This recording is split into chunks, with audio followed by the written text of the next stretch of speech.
Alors aujourd'hui, j'aimerais vous parler du rapport qui existe entre la marche et le Qigong. En fait, la marche, c'est le Qigong le plus naturel qui existe, c'est le Qigong spontané. Pourquoi? Parce que quand on marche, naturellement, eh ben, déjà, on est dans le pivot de la colonne vertébrale, hein.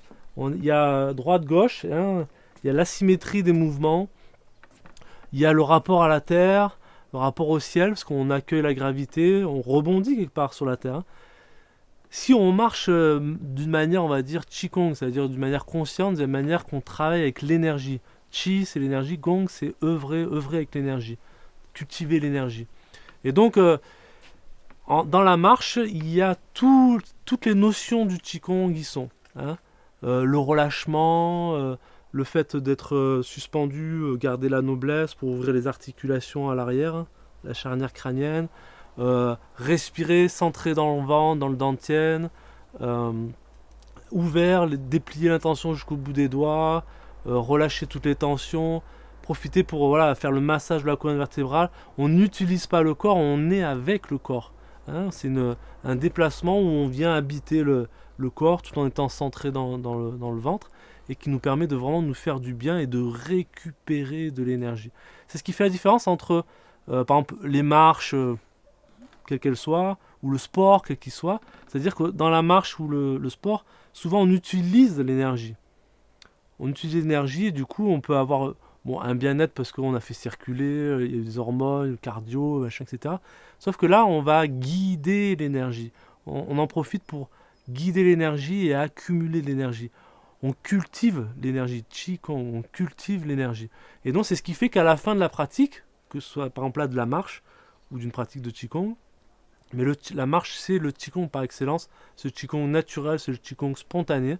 Eh ben, on va avoir un gain d'énergie, on va récolter de l'énergie, on aura gagné en termes d'énergie vitale. Plutôt que d'utiliser l'énergie vitale, on gagne de l'énergie vitale. Et ça fait une grande différence. Alors, c'est sûr que quand on est adolescent, on a de l'énergie à revendre, et c'est toujours, ouais, on crame par les deux bouts, etc. Mais après, plus on avance dans l'âge, plus c'est intéressant d'être avec l'énergie, de cultiver l'énergie, pas forcément de la gaspiller, mais au contraire d'avoir cette notion de comment on peut cultiver, être en lien avec l'énergie. Et la marche, c'est une occasion fabuleuse de se déplacer, que ce soit utile. C'est pas juste on est sur place, on fait des mouvements, etc. On se déplace d'un point à un autre qui nous sert à rendre visite, à avoir des actions, à aller chercher je sais pas quoi, etc.